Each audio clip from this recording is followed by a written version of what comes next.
नमस्कार साथियों, ये एक पत्र 2/4/26 का 3 बैंक यूनियनों ने फाइनेंस मिनिस्टर को लिखा है। इनवोक नोवो AIBOA ये पत्र मैं इस वीडियो में अपलोड कर रहा हूँ। इस पत्र में आप देख पा रहे हैं कि तीनों बैंक यूनियंस इनवोक, नोवो और AIBOA के जनरल सेक्रेटरी के हस्ताक्षर हैं। आईबोक के हस्ताक्षर इसमें नहीं है। तो इस पत्र में आप देखिए कुल 13 मुद्दे यूनियन ने उठाए हैं।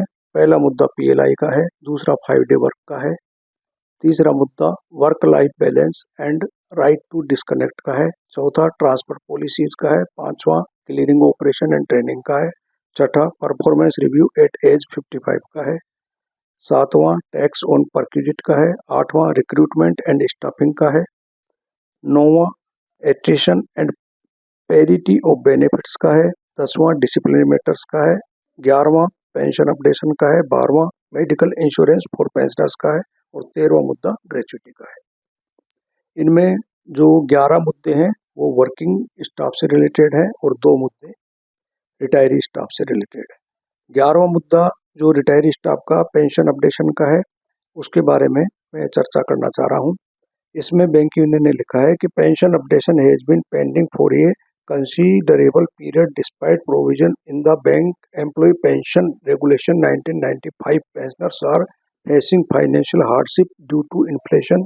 Some bank pensioners are not able to make both ends meet and are in pathetic conditions. साथियों, आपको पता है पेंशन अपडेशन का मुद्दा सुप्रीम कोर्ट में चल रहा है और 9 अप्रैल को इसमें नेक्स्ट डेट है।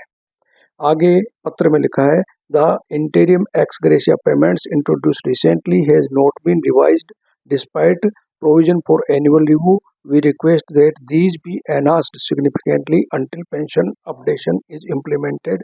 Considering the present good health of all banks, these can be implemented without any hassle.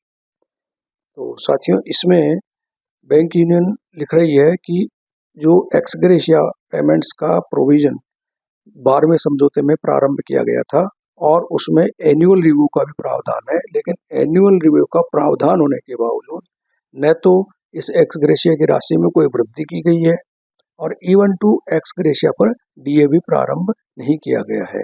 तो एनुअल रिव्यू के माध्यम से इसमें इम्प्रूवमेंट किया जाए, ये यूनियन ने फाइनेंस मिनिस्टर को लिखा है।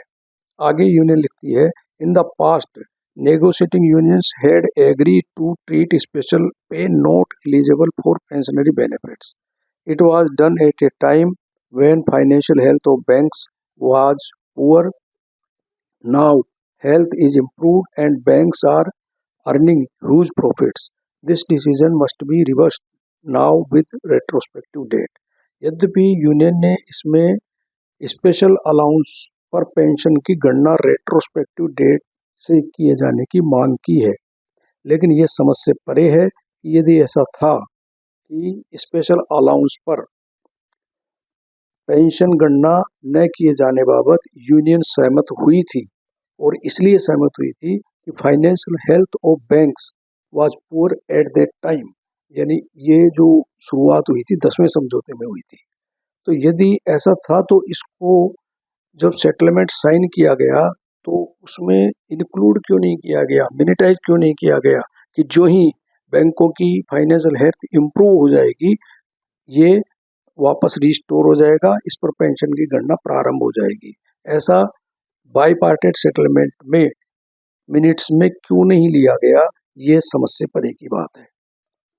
और साथियों, जो 12वां जो मुद्दा है वो मेडिकल इंश्योरेंस फॉर पेंशनर्स का है। इसमें जो इंश्योरेंस प्रीमियम मेडिकल पॉलिसी के लिए वर्किंग स्टाफ को बैंक द्वारा वहन किया जा रहा है और वही प्रीमियम जो रिटायरी स्टाफ है उसका व्यक्तिगत रूप से जो पेंशनर है वही वहन करता है, तो उस प्रीमियम को बैंक द्वारा वहन किया जाए, बैंक द्वारा बियर किया जाए, इसकी डिमांड यूनियन ने की है। तो साथियों, ये मैंने आपके समक्ष रखा है और इस पर आप अपनी प्रतिक्रिया दे सकते हैं। धन्यवाद साथी।